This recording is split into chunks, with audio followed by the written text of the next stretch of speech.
জেলায় বিপর্যয় মোকাবেলা প্রশিক্ষণের বিকল বোর্ড, প্রশাসনের প্রস্তুতি নিয়ে তীব্র প্রশ্ন।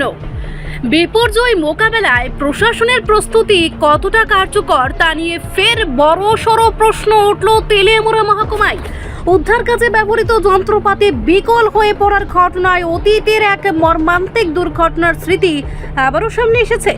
কিছুদিন আগে চাকমাঘাট মহকুমার শাসক কার্যালয় সংলগ্ন জাতীয় সড়কে দুর্ঘটনায় গুরুতর জখম হয়েছিলেন গাড়ি চালক মিহির দেবনাথ।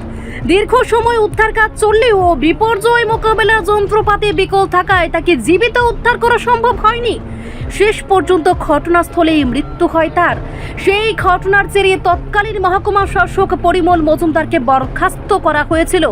এরপরও পরিস্থিতির পরিবর্তন হয়েছে কি, সেই প্রশ্নই নতুন করে সামনে এসেছে সম্প্রতি চাকমাঘাট নৌকাঘাট এলাকায় আয়োজিত বিপর্যয় মোকাবেলা প্রশিক্ষণ শিবিরে। যুবক যুবতীদের নিয়ে আয়োজিত ওই প্রশিক্ষণে প্র্যাকটিক্যাল পর্বে ভোট চালু করতেই দেখা যায় যন্ত্র কাজ করছে না, ফলে প্রশিক্ষণ কার্যত ভেস্তে যায়। স্থানীয়দের অভিযোগ, বিপদের সময় ব্যবহারের জন্য রাখা যন্ত্রপাতি যদি প্রশিক্ষণেই অচল হয়ে পড়ে তবে প্রকৃত দুর্যোগের সময় মানুষের জীবন কতটা নিরাপদ? সেই প্রশ্নের উত্তর এখনো দিতে পারেনি প্রশাসন। অনেকের মতে এটি প্রশাসনের চরম গাফিলতিরই প্রমাণ। মানুষ কেমন বাঁচাইব?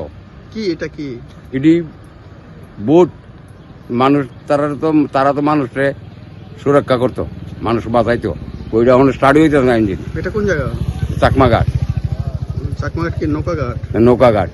আপনার নাম? আমার নাম সমন্বয় সরকার। রিপোর্ট সংবাদ প্রতীক্ষা।